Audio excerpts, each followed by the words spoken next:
What is the saddest moment of your life?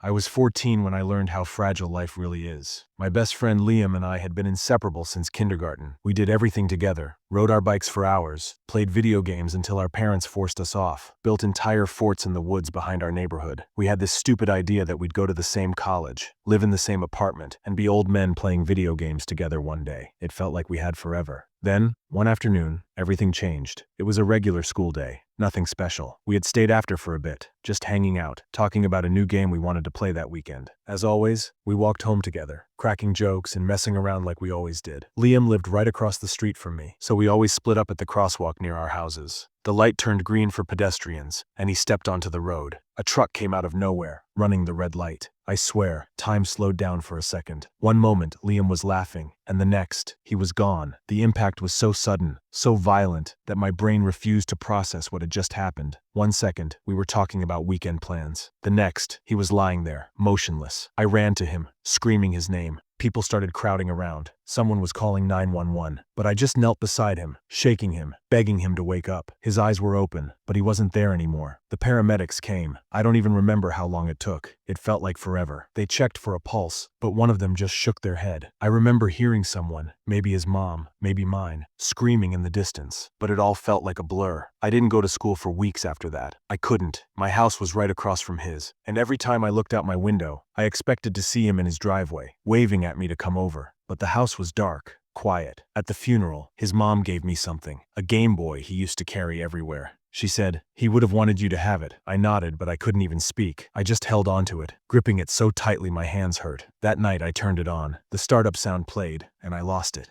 I cried for the first time since it happened, full on sobbing into my pillow, because that Game Boy still had his last save file open, a Pokemon game we had been playing together. That file is still there. I've never touched it, because it feels like the last piece of him I have left.